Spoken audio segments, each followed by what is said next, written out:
আসসালামু আলাইকুম এভরিওয়ান, আপনারা সবাই কেমন আছেন? আমি আলহামদুলিল্লাহ ভালোই আছি। আজকে কি কি কাজ করলাম দেখুন। ঘুম থেকে উঠেই আমার এমন মন চাইছিল যে আমি মাংস পোলাও রান্না করে খাবো, সেটাই করতেছি। আসলে এতই ভালো লাগছিল যে এটা খাওয়ার জন্য। তারপরে আমি নেমে পড়লাম কাজে। তারপরে একটা একটা করে রান্না করে তারপরে এই যে দেখুন পোলাওর মধ্যে মাংসটা দিয়ে দিয়েছি। দেওয়ার পরে কিছুক্ষণের মধ্যেই এটা হয়ে যায়, বেশি সময় লাগে না আসলে এটা রান্না করতে। অনেক টেস্টি হয়, অনেক মজা হয়। আসলে এই ডেইলি ব্লগটা আসলেই অনেকেই করতে পারে। আমি আসলে ওরকমভাবে ব্লগটা করতে পারি না।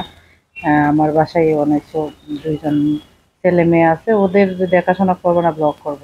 মানে আরেকজন ভিডিওটা করে দিলে আসলে অনেক সহযোগিতা হয়। কিন্তু সেটা আর হয় না। আমি নিজে, নিজে ভিডিও করা লাগে, কষ্ট করা লাগে। অনেক কষ্টের পরে তারপরে ভিডিওটা আমি বানাই। আপনারা সবাই যদি ভালো লাগে লাইক, কমেন্ট, শেয়ার করবেন। সাথে, সাথে সাবস্ক্রাইব করে দেবেন। দেখুন লাস্টে লুকটা কত সুন্দর দেখা যাচ্ছে আমার পোলা মাংসের। কত সুন্দর দেখা যাচ্ছে। এটা এক ধরনের একটা বিরিয়ানি। ওইরকমভাবে বিরিয়ানিটা আমি আমার মাহি চিকেন ব্লগে ইউটিউব চ্যানেলে দেওয়া আছে। আবার মাহি চিকেন ব্লগ আমার ফেসবুক পেজ, সেখানেও আমার দেওয়া আছে। আমি আজকে আমি শুধু এখানে দেখে দিলাম বলতেছি। আর এতটাই ইচ্ছা হয়েছিল যে না খেলে মনে হয় ভালো লাগবে না, তাই আমি এটা করে ফেললাম। বেশিক্ষণ সময় লাগে না এই রান্নাটা করতে। আর আপনারা সবাই ভালো থাকবেন, সুস্থ থাকবেন, আমাদের জন্য দোয়া করবেন। আল্লাহ হাফেজ।